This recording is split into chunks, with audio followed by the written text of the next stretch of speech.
So at this point, I think we can all agree that the Steam charts for Space Marine 2 are what happens to your poorly assembled IKEA table when your large friend with a penchant for Fireball decides to LARP his waitstaff from Coyote Ugly.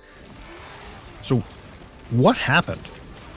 $250,000 at launch, legendary praise across most reviews, though I did call out some of these concerns and potential problems in my review, so I was right.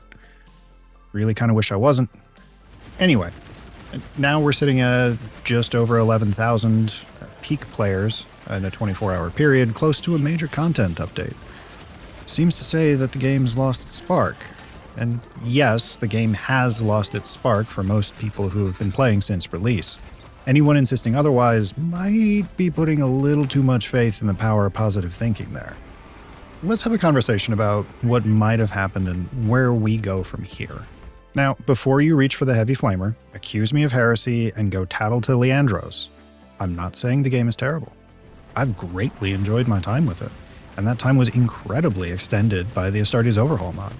Most of y'all I've met from playing the game have been amazing people, and we have the game to thank for that. I do still play on my own time, and it's exclusively modded these days, unless I'm bringing y'all updates at patch time. I am a bit confused about the overall arc for the game and what it was and is trying to be now. An industry vet I know has an idea about what makes any piece of content successful. They call it aboutness. Basically, this is quite an oversimplification, but it works. It's the core idea behind a thing.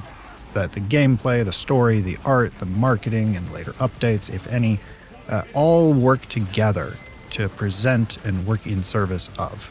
The clearer all those things are, and the more cohesively they work together, the better the aboutness. The less so, well, things get blurry. This is what older interviews from Saber talked about when they were describing a desire to harken back to those glory days of Xbox 360 titles like Gears. Clear idea, clear execution at launch.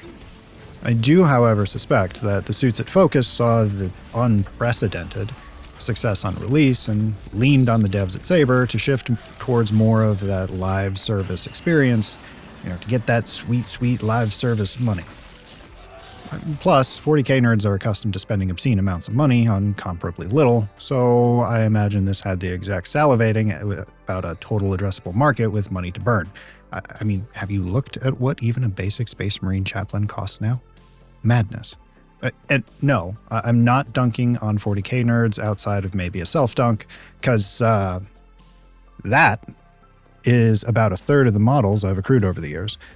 Also, that shelf continues that way, and there's more back there. Overall, I think this shift of direction for the game muddied that core aboutness that everything else relies on. You add in some underwhelming and or out of touch, if I'm being diplomatic, updates that riles your player base, and you're going to have a bad time.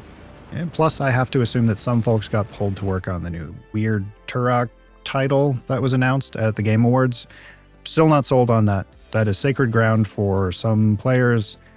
Hope they know what they're getting into. We'll see. But if that project musical chairs between departments is the case, having even fewer devs to push meaningful updates, it certainly doesn't set your team up for success, regardless of how rabid and devoted your fans are. And the real shame here is that at its core, the game is quite enjoyable still. Provided you can find two other players with at least one brain cell to share between them. Balancing is scuffed, but workable. And really, until you've played the same scenarios so long that you start trying to spice things up by playing without a UI, it was fun, or other silliness, the game is good. And there's enough of a grind to scratch that itch for player progression if you're into that flavor of masochism. That said, once you've finished all those things, you may want to get a refresher on sunk cost fallacy before you keep spending your most precious resource, always waiting and hoping for that moment it might be fresh again, and in the interim, just getting cranky and angry and not enjoying your time. Oh, so you remember a bit ago how I said the game peaks at around 11,000 players? Last I checked, the Astartes Overhaul mod server was at 13,000 members, and that was back in January. To me, that sends a pretty clear message on how people on PC at least are playing the game, and more importantly, what players actually want from the title. Ignore that at your own peril. So there's a very Cliff Notes version of what I suspect happened with the title behind closed doors. If you have any theories, drop them in the comments or swing by the Discord and we can get out the tin foil and share our conspiracy theories. So, where does that leave us?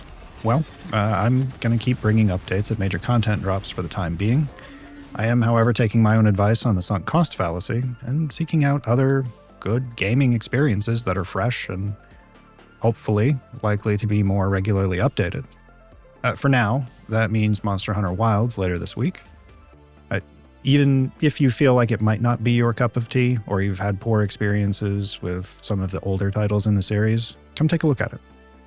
If you can clear Ruthless and Space Marine, you can wreck face there. I've been Bald Squid. I'll see you next time.